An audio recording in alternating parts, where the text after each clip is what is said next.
മലയോര ജനത ഒഴുകിയെത്തി ജനസഞ്ചയം തീർത്ത് LDF Idukki parliament തെരഞ്ഞെടുപ്പ് convention Kerala Congress M leader Jose K Mani MP ഉദ്ഘാടനം ചെയ്തു.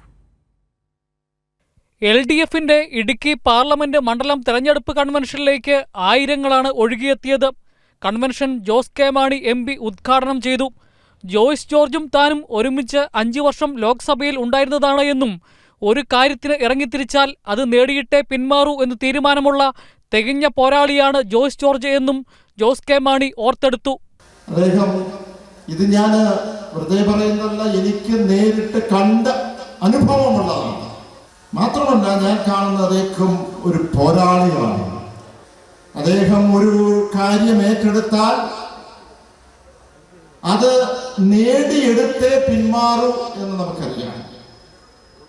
അങ്ങനെയുള്ള ഒരു വ്യക്തിത്വമാണ് ഈ തെരഞ്ഞെടുപ്പിൽ ഇടതുപക്ഷ ജനാധിപത്യങ്ങളുടെ സ്ഥാനാർത്ഥിയായിട്ട് നിൽക്കുന്നത്. 2014 മുതൽ 19 വരെ മലയോര ജനതയെ കോട്ട കെട്ടിയതുപോലെ കാക്കാൻ ജനപ്രതിനിധി എന്ന നിലയിൽ കഴിഞ്ഞിട്ടുണ്ട് എന്നത് അഭിമാനമാണ് എന്ന് ജോയ്സ് ജോർജ് പറഞ്ഞു.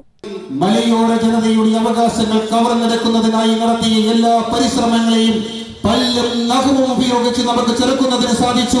നമുക്ക് ആത്മവിശ്വാസത്തോടു കൂടി പറയാൻ സാധിക്കും, 2014 മുതൽ 19 വരെ ഇടുക്കിയിലെ മലയോര ജനതയുടെ പുറത്തേക്ക് കയറാൻ ഒരാളെയും നമ്മൾ അനുവദിച്ചിരുന്നില്ല. കോട്ട കെട്ടി കാത്തിട്ടുണ്ട് ഈ മലയോര ജനതയുടെ അവകാശങ്ങൾ ഓരോന്നും. K. സലീംകുമാർ ചെയർമാനും S. സതീഷ് ജനറൽ സെക്രട്ടറിയുമായ 5001 അംഗ കമ്മിറ്റിയെ കൺവെൻഷൻ തെരഞ്ഞെടുത്തു. കൈരളി ന്യൂസ്, ഇടുക്കി.